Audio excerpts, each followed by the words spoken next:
And I quote, "I'll be there in a minute. Give me a second." Time is relative, folks. Time is relative. Yes. So, hey, cheers to everybody in the chat. They're a division rival. I don't care how many wins they get. Screw them. That wasn't the take I was expecting to hear. I want to gush over watching live Chris Tanev. I think that we completely underestimate the skill it takes to play defense. One highlight or several highlights does not a Calder trophy make. I'm stepping in here. I'm going to be the crotchety old man here. They need to learn patience. They need to understand the tension, and everything, and the drama. How dare! Look at this. How is McDavid not getting a penalty? You guys need to calm down with this, okay? You guys need to calm down with it.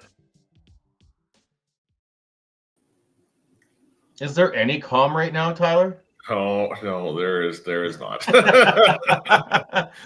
Welcome to the Shifts and Pucks podcast. We are without Kevin today and Chris. Kevin is dealing with a little bit of an illness. And Chris, if you are in the West Kelowna area, please look out for an orange cat named Bowie. Our favorite behind the scenes meowing, always has an opinion cat is unfortunately missing. So please take a look for him. And yeah, I am Sean. We've got Tyler here with me today.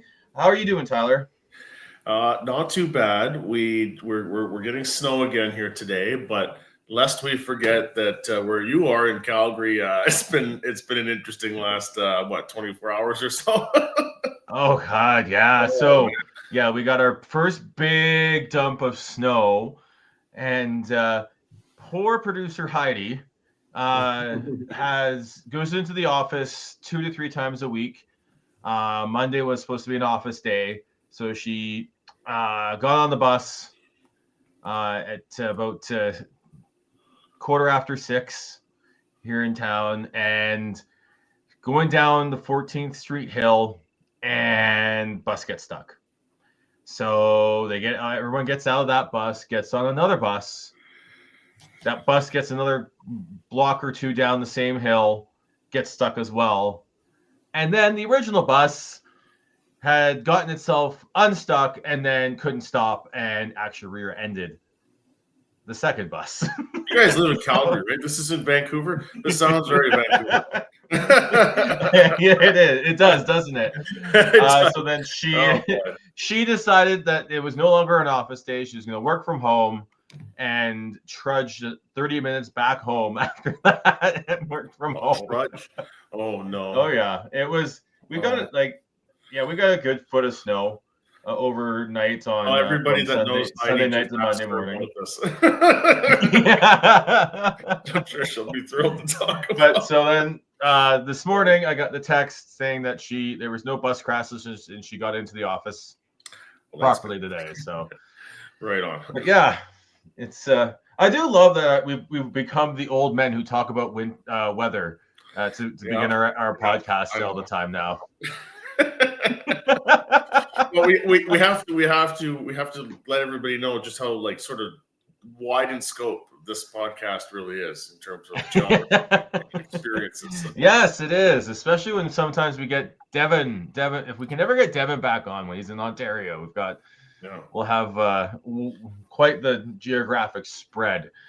Yes, yes. Who I will hopefully see this upcoming weekend. He's going to be in town. We are both going to be working the Spruce Meadows Christmas market. So if you want to go buy a vegetable peeler, and you can go see him. And then I am selling Tuesday non-alcoholic beer. So let's come say hi.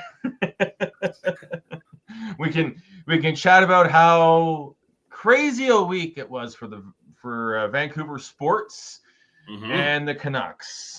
Yeah. So first off, before we get into the meat, let's send some congratulations to the Vancouver Whitecaps, who had quite the game to defeat the LAFC and get to the Western Conference Finals in the MLS playoffs. And then as well, congratulations to the Vancouver Goldeneyes, who won their debut game in the PWHL and gave Vancouver hockey fans something to cheer for. Yes, and okay. So for the second one first, the Goldeneyes. Boy, how awesome was it to see a new lease on life for the Pacific Coliseum? We talked a little bit the last time that I was on how great it is that they're the primary tenant there. So they have their logo on center ice. All of the concourse is all decked out, promoting the Goldeneyes players. They've gotten off to a great start, but it looks like quite a bit of money was put into upgrading the building. The lighting looked good. The game presentation was fantastic. You had the big booming voice of Al Murdoch there doing the public address announcer. For those familiar with the Canucks, he's their PA announcer. So everything was fantastic. Seeing Megan Augusta in her full Vancouver Police getup, handing the ceremonial game puck to Christine Sinclair, of course, of Canadian soccer fame, to get everything underway.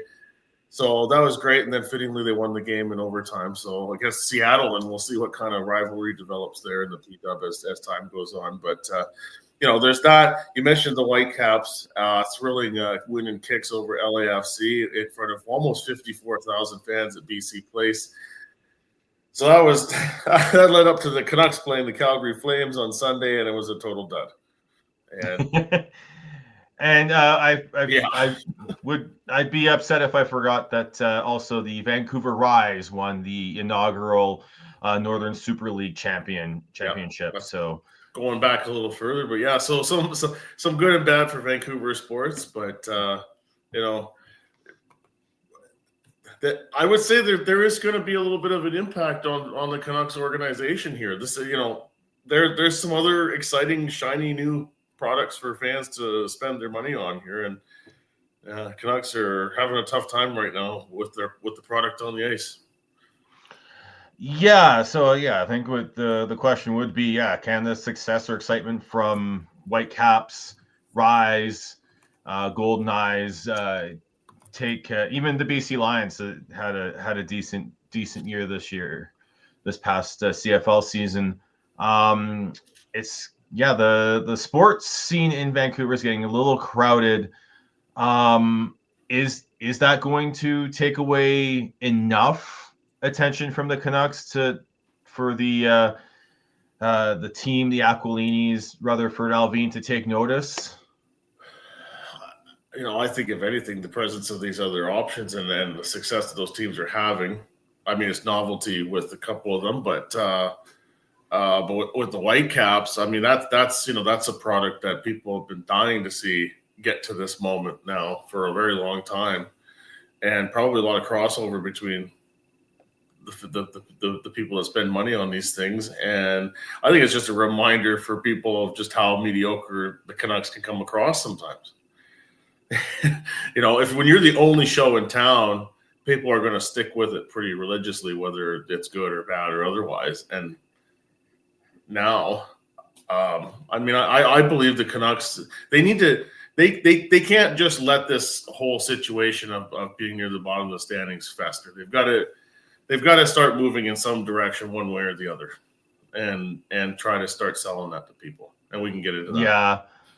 I'm not sure it's going to have that big of an impact short term.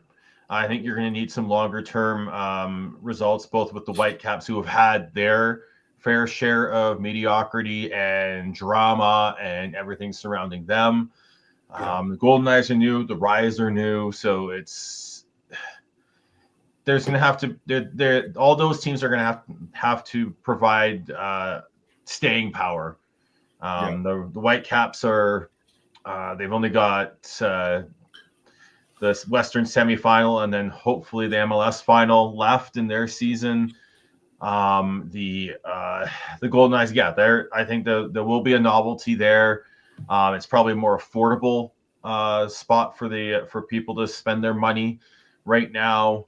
But the Canucks are still the number one game in town. And they will be. They will continue to be. You know, but if they we've seen before the empty seats start appearing real quick when the product is poor, and this may only accelerate Maybe we'll see. I'll believe it when I see it. Just because of how rabid this fan base is, as we've seen this week. I mean, they're turning on their own, and they're turning on Michael Bublé because he called out some of the negativity. So I think it'll be interesting to watch, but I'm a little less I'm a little less sure on the fact that I don't think that it's going to take away a lot of the noise that surrounds the Canucks, because I still think there's such a rabid fan base, and for the longest time it was because it was the only game in town. That's all people followed, right? Yeah. So you have to change behaviors, and that takes a long time. But so this past week the Canucks started off well with a 6-2 win over the Tampa Bay Lightning. And then rattled off a 8-5 loss to the Panthers, a 4-2 loss to the Stars, and then a 5-2 loss to the Flames.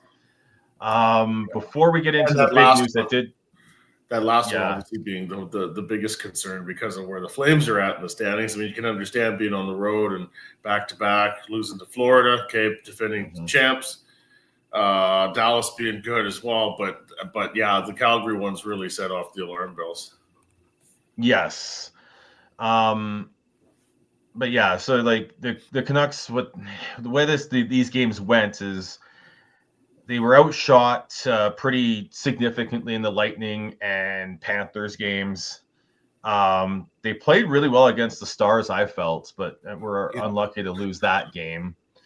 And then just were disjointed and just did not play well against the Flames on Sunday.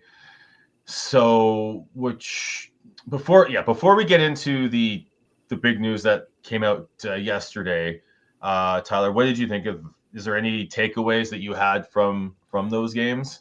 Well, it's just so concerning that they like just defensively how it doesn't seem to matter what the coaching is or what they're trying. It's just not good enough at this level of hockey to have much success. Like you cannot be chasing around in your own end the puck as often as they are, or failing to make a good first pass, or having any kind of breakout to the point where the Canucks aren't expecting to win. And without Thatcher Demko there to kind of cover over some of those flaws, it starts to look bad in a hurry. And there doesn't seem to be any easy solutions to that as far as other options to play back on the blue line right now. I think it's not necessarily just the blue line; it's just the whole defensive scheme right now. I think as you said, the whole, all five skaters are chasing the puck too much. Well, horrible. And it's just so it leaves too many players open, and so it's easy goals for the opposition right now. And then I think the thought I had was that this team reminds me so much of those, like a lot of the hockey teams back, like minor hockey teams where they have like one or two really good players that can dominate and control the play, and then everyone else is just like plugging away, just trying to make an impact, but not able to. And you've got Quinn Hughes playing quite well. You've got Petey, he's found his game again. The defensive structure is back to where it was under Bruce Boudreau, at least in and around that area, which is not good. So I think it's very frustrating. So it makes a lot of sense that Elliot Friedman reported last night that the Canucks are looking into selling off some veterans and getting younger. So what does that look like, Tyler? Well, whatever they decide, whether they get some players back to their prospects or they promote from within, it means running with a roster that doesn't have a lot of NHL experience, or it's questionable level of NHL experience. What they don't want to do is deplete the pipeline they've been spending the last number of years trying to restock. And I mean, there was a lot of optimism last year with how the pipeline looked because the Abbotsford Canucks won the Calder Cup. So you would think that the depth was there. Well, a lot of those guys are now playing for the NHL Canucks, and neither the farm team nor the NHL team are doing very well. So I don't know. We've heard this in the Calgary Flames discourse lately about stripping it down to the studs. I mean, you can do that, but be careful what you wish for in terms of how it's going to look. Like stripping it down to the studs to me is like a 5-year plan. I don't 5 years, 5 years at the bare minimum. I think you're looking at, if you strip it down to the studs, I think you're looking at 10, honestly. I think the whole thing about rebuilds and the draft to keep it from being that. Yeah, you have to get some very lucky in the draft lottery and nail your draft picks if it's going to be anywhere close to that. Like I have arguments with my friends about this. Like I mean, I think I just have a hard time with the idea of tanking for a lottery that you probably won't win. And imagine having that fate happen over several years. Like there's got to be something better than that. There's got to be a better plan with your scouting, a better plan with how you're going to use your draft picks, how you're going to trade for or trade away draft picks, and then trusting your development system. I think the Canucks probably feel pretty good about the farm and what they're doing in Abbotsford and how that's been proved over, say, 10 years ago. But you can't be whiffing in the draft. You just can't, right? So yeah, I think we've heard Patrick Alvin and Jim Rutherford both talk about being in transition. I mean, it's kind of a flimsy description. Basically, they're trying to buy more time and hope that Quinn Hughes is going to stay, and that doesn't give the fans a lot of confidence. It's a tough spot to be in for sure, and yeah, tearing it down to the studs is not like especially mid-season. It's not going to happen mid-season. Like it's going to have to be a multi-season approach. No team has ever been able to completely tear down from where the Canucks are at right now with the contract situations that they have in one season, let alone two. It takes time. Rebuilds take time, patience, and they need to be well thought out. They can't just be tear it down and hope that the draft picks turn out. Well, and there's some feeling out there that, just moving on from the older players, plugging in some kids will be, despite losing, somehow exciting. I mean, I don't think so. I mean, to me, exciting is a winning product. So, a very disorganized, disheartened looking product with a bunch of people that probably shouldn't be there. I mean, that you'd hope that they can kind of find their way, but that's a lot of hoping there. And if you don't have the right players on the rosters to support the kids, it just turns into what Edmonton was for the longest time. It turns into what the Blackhawks were for a long time. You look at where the Ducks are starting to come out of it, but they struggled for the longest time. Look at even the Flames right now. Like they do want to give the kids a look, but some of them aren't maybe necessarily ready, and you can't force that. Otherwise, you're going to end up ruining their development. Yeah, I mean, even with the Oilers, I mean, everybody talks about how they got 4 first-round picks in 6 years. Well, I mean, 2 of them aren't with the team anymore. One was pretty much a flop in Neil Yakupov. Taylor Hall was unrealistic expectations. Same with Ryan Nugent-Hopkins. And Nugent is still there, but in a role that he's more suited for. I mean, it wasn't until the duo of Connor McDavid and Leon Draisaitl and all the pieces around that growing together over at least 4 years? It was painful and no guarantees. And I mean, it's only really working now because they have the greatest player of the generation. So, there's still a lot of luck involved with that, and a lot of the tear it down rebuilds only work if you get the lottery luck. And it's now Toronto did that with Austin Matthews, and I mean, how satisfied are fans there with that? I don't know. It's probably mixed views on that. Yeah, and like I said, we got Dylan piping in here. Yeah, 7 years of misery in Anaheim, but the future does look bright. Yeah, but it took 7 years to get to there, right? So anyone who thinks that tearing the future looks bright, I'm not ready to call the Ducks a contender in a few years. Are you? Exactly, right? If you tear it right down and want to go a youth, like full on youth movement, it takes close to 10 years to get back into the contending status, and that's even with like unless you get absolutely amazing lottery luck and you get the right players in the right spots. So it's such a and I get why people are clamoring for it in Calgary and in Vancouver specifically, because they've been in and out of the playoffs, mushy middle for so long. They want to see something a little bit different. They want to see they want to see something that can be built to something like a sustained contending window.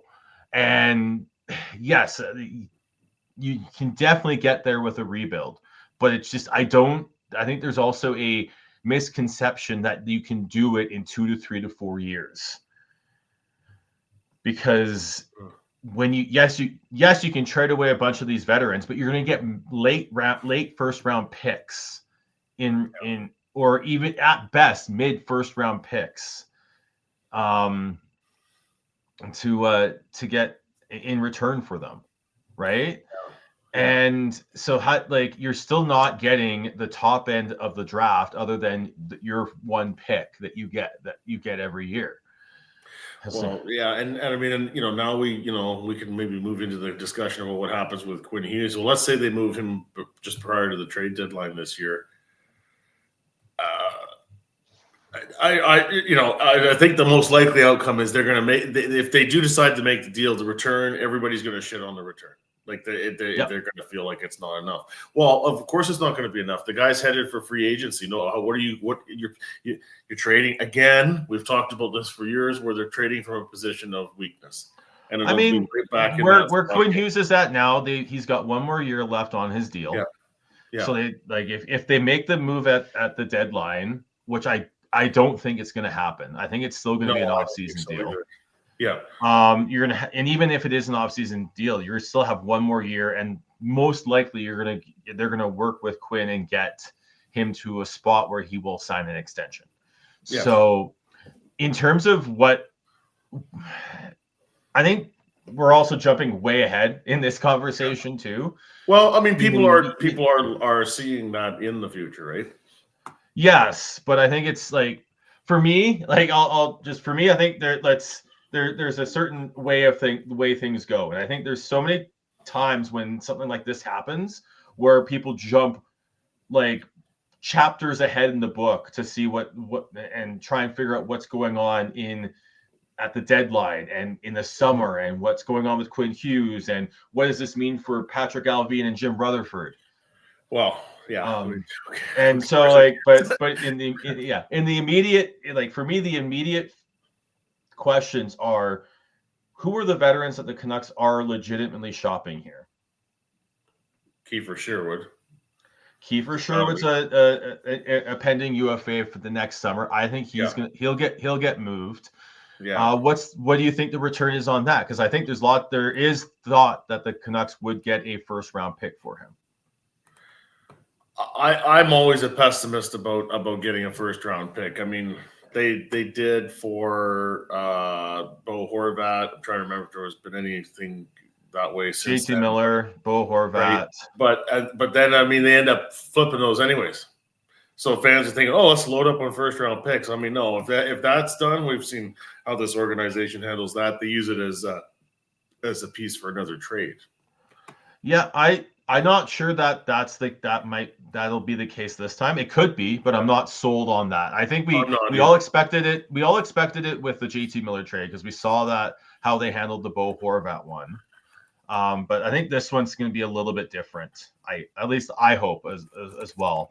But I also don't know if you're guaranteed a first round pick for Kiefer Sherwood. As good as he has played in the last couple of years and all that, he's on the wrong side of 30. And he plays a very physical game. You don't know when that You don't know when that's going to fall. That the level's going to fall off. So I think teams aren't necessarily going to be willing to move a first round pick for that. I think it'll likely be a prospect or and when I say that, it's like could be junior age, could be AHL age, or even a young NHLer, and probably a second round pick is what I'm expecting for Kiefer Sherwood. We're talking like there's definitely going to be some changes here. I mean, it's interesting that this news comes out when it does. Obviously, it's been leaked to Elliot Friedman to float the idea out there, not just to other teams. I mean, that can be done fairly easily internally, but to float the reaction of the fans. And I would say that's probably fairly well received at this point, an indication that changes are coming. I think they want to see a direction, and Jim Rutherford did do his a little bit of an interview as well, talking about it. That I think when people initially saw the veterans are for sale report from Friedman, there's the okay, so they're gonna like everyone's on the table here, but I think again it's less about every veteran's on the table, and it's more about, and Rutherford kind of clarified this in his interview as well. It's more about like the UFA, the impending UFA. So like we talked about Kiefer Sherwood, Evander Kane's a pending UFA, Teddy Bluger's a pending UFA. Derek Forbort is as well, but he's injured, so you have to sort of push that aside. And then you've got players with 2 years left on their deals this year and next. Drew O'Connor, Tyler Myers are the two big names there. That I think would be, so I think that's what we're looking at here, at least short term. I think depending on how the rest of the season goes, maybe in the off season you'll see some of the longer term contracts be moved out, depending on again how things go, where the Canucks finish, how they feel about the team. Because when you're looking at a rebuild, it's not just, again, I think it comes out like the idea of what a rebuild is to many fans versus what the reality is there's a lot more assessment going on in a rebuild than just blowing them out for sale prices. Yes. So I think what's going to happen for the rest of this season is like, okay, who do they want to keep around, even if they are going to be going into a bit of a younger youth movement, rebuild, retool, however you want to call it, because that seems to be and with everything there. So, and it also with the hard cap system the NHL has, you don't necessarily see these a lot, especially in season. You don't see a lot of these longer term like contracts get moved. Yeah. So in the Canucks case, I mean, there's no scenario where Elias Pettersson's getting moved with his $11.6 million a year AAV. But I mean, are people ready for a possible move of Brock Besser or Jake DeBrusk or Garland or Hronek, Marcus Pettersson? I mean, those are all a lot more movable, but they do have a lot of term left on them. I mean, when you're doing that, that's really, to me, throwing the torch at the whole thing. Yeah, I mean, don't tell Nick Kyprios that Elias Pettersson's not going to get traded, because he's already has him on his trade board. Like really, like no, that's just not going to happen. No. Not for, and even all be so underwhelming. We'll be right back with where Patrick Alvino is about how it would be insulting. Yes, and all those players you listed, with the term involved, I'll entertain the idea of one of them gets moved during the season, but not more than that. I think we talked about the other teams and sports products taking away from the Canucks. You do not want to have a bad product on the ice. As long as even if they're losing, as long as the games are still entertaining, people will still go. Yes. And I mean, that's kind of been a challenge for people lately, I think. I mean, they have, with the home games, they'll have one where the effort seems pretty good and it's encouraging. We talked about the game against Dallas, and then the next one will just be flat. Just dreadful. And that's what Sunday was against Calgary. Yes. So that's why rebuilds can't be done in like snap and you trade everyone away. You have, especially if you start making these moves mid-season, like you still have to put on a product on the ice that people are willing to go to. And it's not necessarily the rabid social media fans that they're trying to sell these tickets to either. It's sponsors, it's the season ticket holders. There's a lot more to it than just appeasing the fans who are calling into 650 and texting into 650 and tweeting and posting and everything on social media. There's a lot of people that are doing the hindsight thing, and I think justifiably so, doing the hindsight thing about this is why they should have done a rebuild. Look where we are. You could have seen this coming. Well, they were one win away from advancing the Western Conference Final in the playoffs 2 years ago. Yeah. And Edmonton went on to Game 7 of the final. The team looked pretty good. It's really unfortunate that everything kind of fell apart with JT Miller. And I'm cynical too. Both Alvin and Rutherford have been using that as a bit of an excuse for kind of the setback that the organization seems to have taken once they were kind of forced into trading him. But, if that whole existence with him and Petey and Rick Tocchet had moved forward last year, I mean, we would not be having any discussion like this. It's too bad that that's what happened. I mean, they were on a good track there. And unfortunately, the return on that trade it set them back. It's hurt their center depth, and then now subsequent injuries has made things even worse. Yeah, I got into a couple discussions with some people about like the mistakes that this management team has made. I think when you throw it I think they've milked that excuse a bit too much, or in the recent their recent interviews, but it's still a valid reason as to part of the story as to why they've ended up here. And I think they've done a decent job in terms of like handling some of the curveballs that they got handed since making the playoffs and having that great run in 23-24, but it wasn't good enough. And they do need to stop sort of middling and start taking one step back to take two steps forward, hopefully, type deal. Yeah.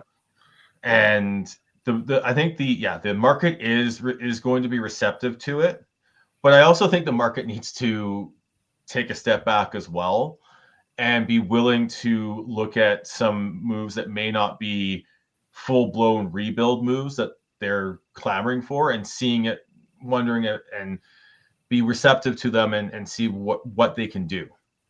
Yeah. Because even when you look at the Horvat trade, which if you want to go hindsight, I do wonder if that's the trade that that was when they should have picked Horvat over Miller, as opposed to the other way around. You can look at that one too.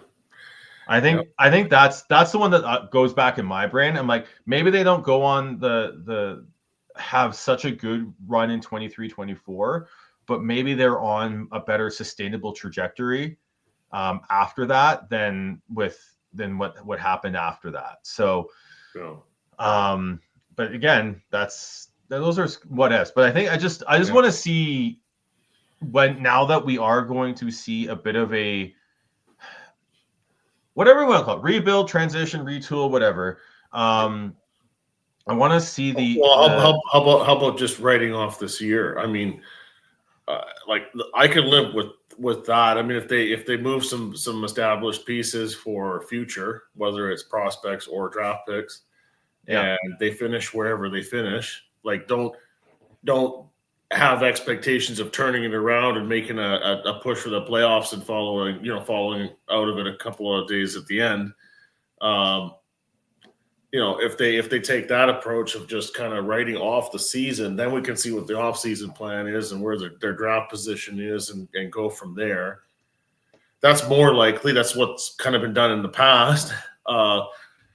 Stripping it down to the studs means moving some of those really big names and plugging in guys from the AHL, and just the product's gonna be worse. I mean, if you think it's bad now, it's gonna be even more frustrating to watch in the short term.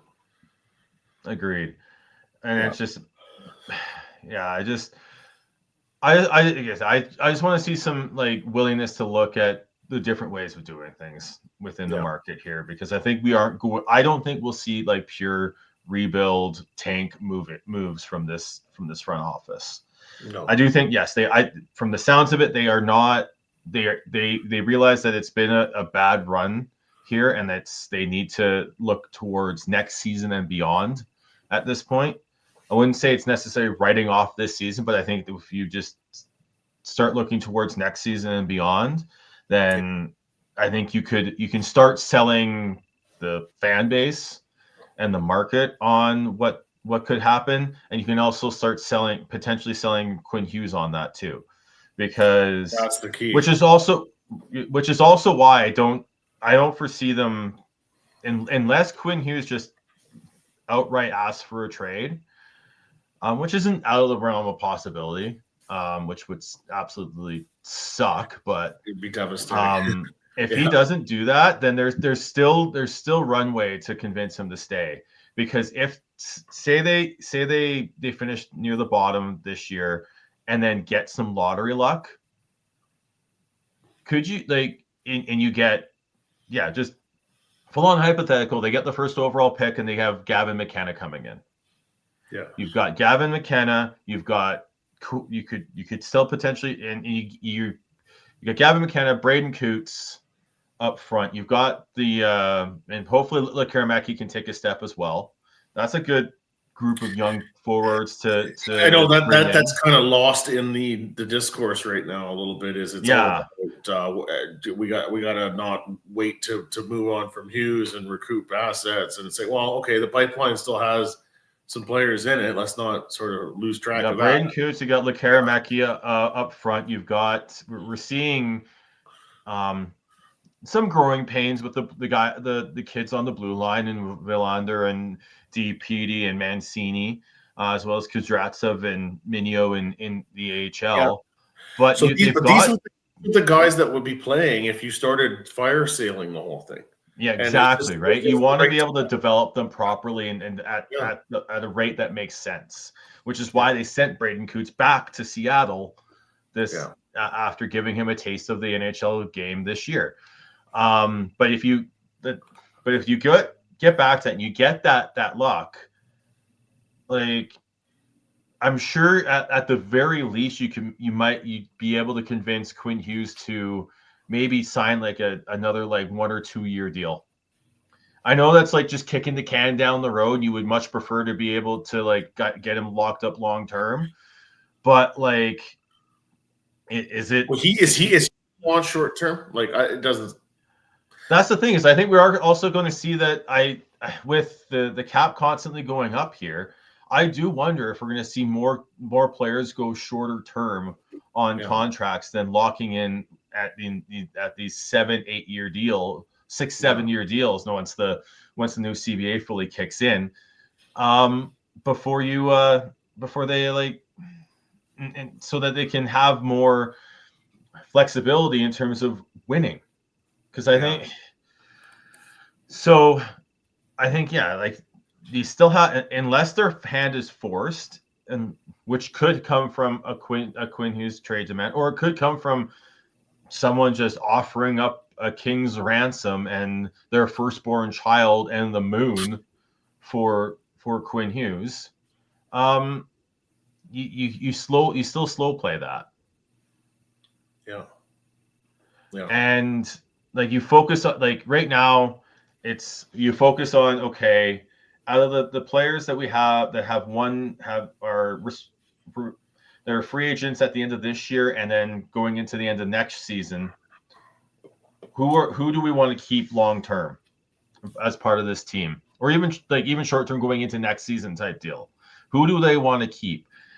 And then you find trade partners for the ones you don't. And then come the off season, that's when you start. I think that's when you start seeing some of these deals for the longer term contracted players. Mm-hmm. Yep. And how that we feel also about the Anaheim matchup tomorrow. I mean, it's Anaheim. Like they've been playing really well this year, but they're still young and they still could they could lay an egg type deal. It could happen. The Canucks have shown up and down all season too, right? So I asked this because, like, you know, I watch because I'm still, you know, a lifelong fan of the team, and I'm doing this podcast. But you know that the must see excitement, desire level that's waning a little bit. It has to be because you're just knowing where the team's at. I mean, you know, is that the case for you? Oh yeah, it definitely has waned, and the apathy has set in. Like I still enjoy watching time to time, but yeah, it's no longer feels must watch to me anymore. No longer I've had to really cut back on the amount of content I consume surrounding the Canucks, because I think there's only so many circular discussions that you can listen that's to. the problem. Yeah, there's only so many circular discussions you can have, and it's just it's frustrating because it's you want to see I want to see good hockey. I want to see the Canucks do well. And I want to feel excited about where the Canucks are going. And right now, I'm cautiously optimistic on where the Canucks are going if they make a couple they make a couple good moves here. But it's still it's a very, very, very bold cautious. Yeah. I mean, you know, some other things that are coming up, you know, that I'm excited about. This is not to sort of say to stop watching the Canucks. I'm not saying that, but you know, you got the World Cup draw coming up a week from Friday. Yeah, and that will give us all this great anticipation leading up to next summer and the opening match in Toronto, knowing who the first three matchups are going to be. You know. And then there's the Whitecaps are still going. Then the Olympics, the freaking Olympics are coming up. So it could be very easy here for people to sort of say, you know what, we'll try again next year with the Canucks. Yeah, that'll make this. Don't next forget few about weeks the World Juniors over Christmas too. The World Junior Championship, of course. So it'll make the next few weeks very fascinating here as to, you know, how quickly the Canucks want to do something to not make a big splash, but at least sort of shake things up to try to regenerate some interest in the team. And I think that's partially why we saw this. The timing of this news. Also, I think it's you know, it's also very much in line with the operating the MO of any Jim Rutherford run team and how Patrick Alvin has operated since he took over as GM as well. They like to make their moves early and set the market.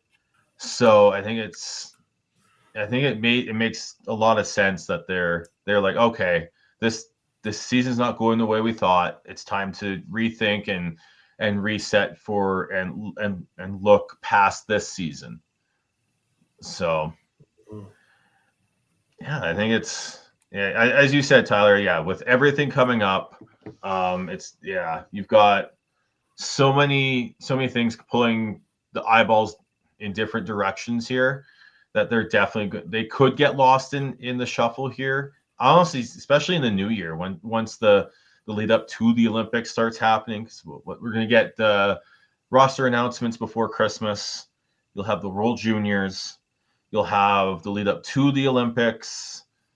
And then after that, it'll be lead up to NHL playoffs for those who still watch hockey after the Canucks are out. You'll have the lead up to the World Cup. So yeah, it's going to be tough for them to hang on to all the eyeballs. But again, I think we talked about this earlier. I think they're still the number one game in town. You have such a rabid fan base who are very opinionated and will want to let everyone know their opinions heard on this team and what they do. That they'll still I think the Canucks will still be front and center, but I think it really will come down to how the paying ticket holder and all that reacts to what the Canucks do. Yeah, and I've commented on this before. I was having this chat with a friend recently as well. I'd love to be part of one of those season ticket holder sessions where you have the year of the general manager or both Jim Rutherford and Patrick Alvin. I mean, if there were fans there saying, hey, tear it down, I'm committed for the 5-year plan, do it. We want to see the proper rebuild. That would be helpful. I suspect there isn't a lot of that going on at those meetings. No. And this is not to disrespect season ticket holders. I've not been one. So I don't want to pretend to know how they're feeling. But if you're a season ticket holder, is it really is it just about the winning, or is it about having the season tickets? I mean, there is a status symbol that comes with that a little bit. I think there's a lot of things that go into making that investment other than just a Stanley Cup every year. I think there's a lot of people who do spend a lot of their limited expendable income to have season tickets or partial season tickets, and they want to see a good product on the ice. They don't want to go in and see just bad hockey. So they want to see a good product on the ice. But yeah, there's also the corporate ones where it's like it's not really about the hockey. And it's about the status symbol. Yeah, but yeah, I think those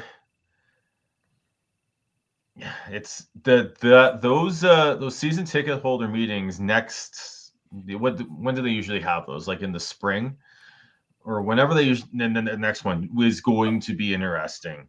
I do hope that you do see some fans willing to step up and say that, as opposed to just feeling like they have to hold them to the fire and start like nitpicking on what moves didn't go well and trying to just fire hose them with like all the negativity. I think you have to find the right way of doing it.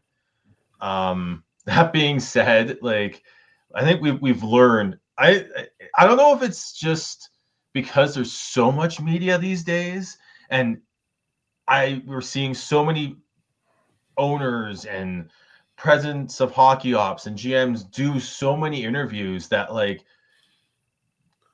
feet get put in their mouths so much now. Yeah. Like I think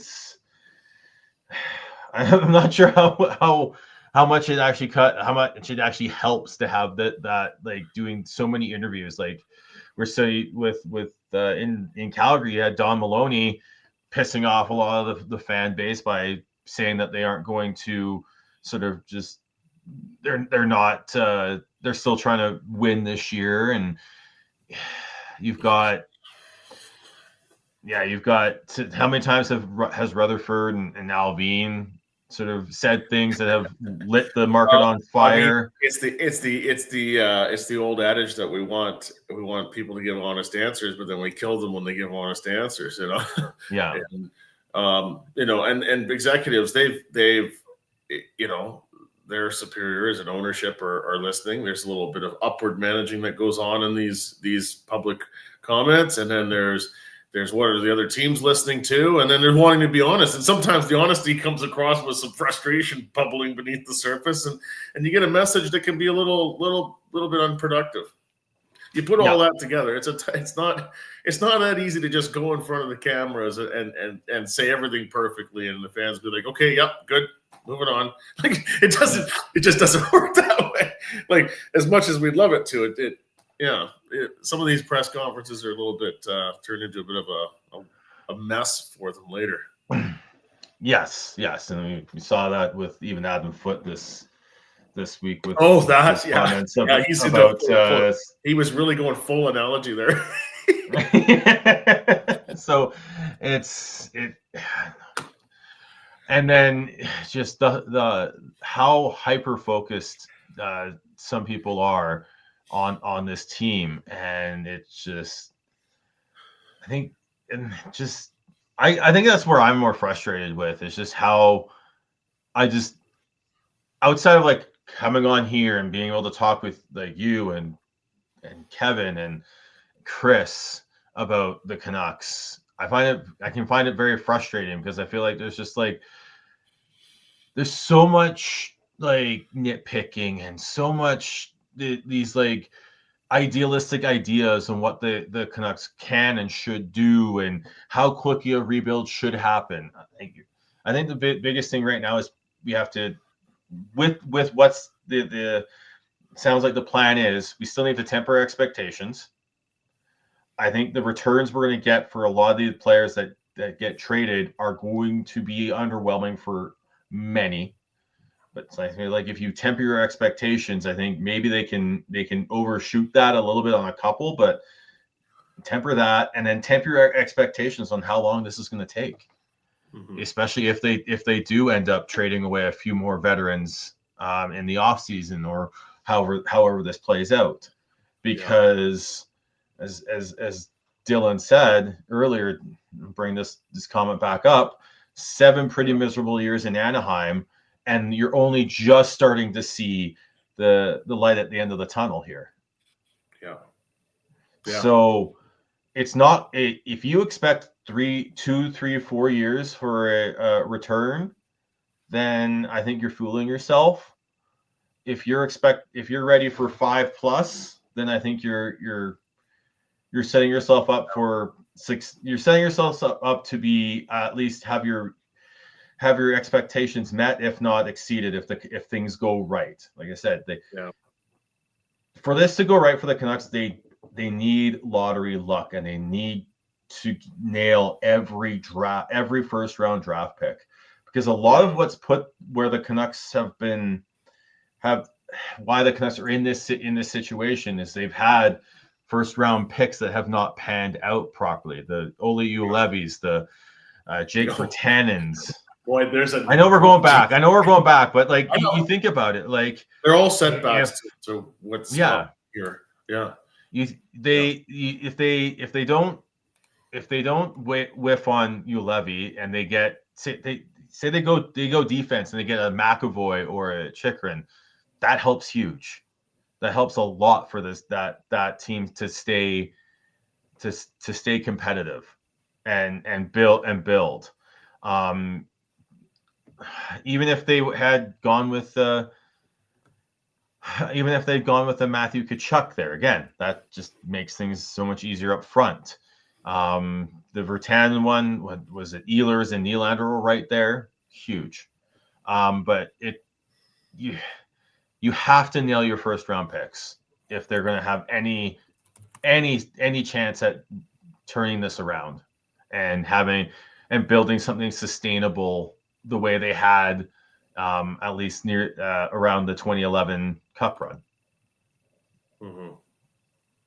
So, is there anything else? Actually, there's one more thing I do want to mention about the Canucks here. Came out today as well that Kevin Lankinen is not going on the road trip with the Canucks. So the goaltending tandem for the Canucks is going to be Jiri Patera and Nikita Tolopilo. Oh, well, at least Tolopilo. Oh, yes. I know. Hits keep on coming. Yeah, the hits do keep on coming, unfortunately. Is there anything else with the Canucks there, Tyler? No, I think we've been pretty thorough on the topics du jour. Okay. Yeah.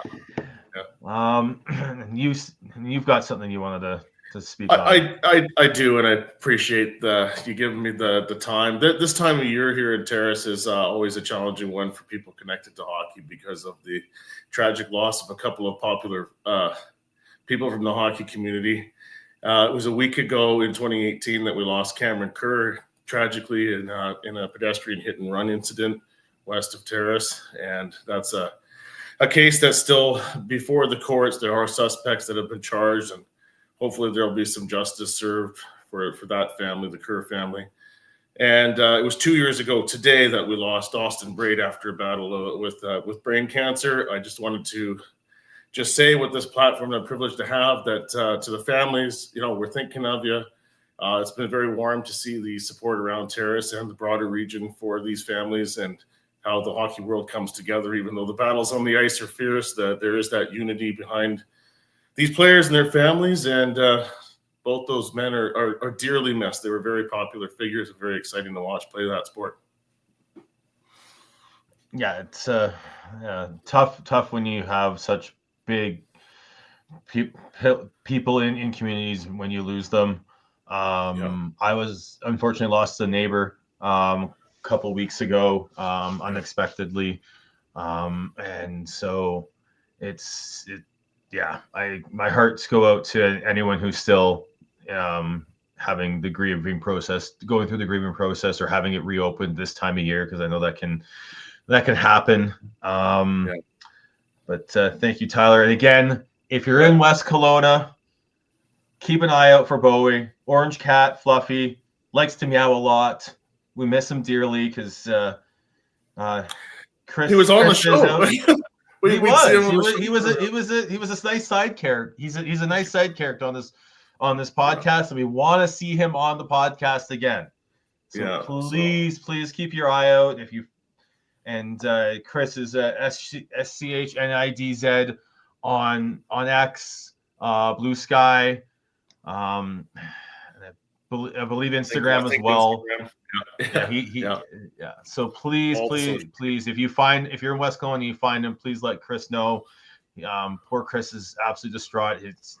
Boy is probably his best buddy, and I feel distraught for him. So I know it's a tough way to end the podcast, but Tyler, how do we follow you? Yeah, at T-Noble on X, TNOBLE. Chris, we're hoping for the best for you and Bowie. Yeah, this is Chris, SCHNIDZ. Kevin is KEVOLE on all the social medias. I am Bearded Canuck 03 on Twitter, X, whatever you want to call it. We are at Shifts and Pucks on YouTube, Facebook, Twitch, X. And thank you for tuning in. Thank you for giving us your time. We will see you next week. Bye for now.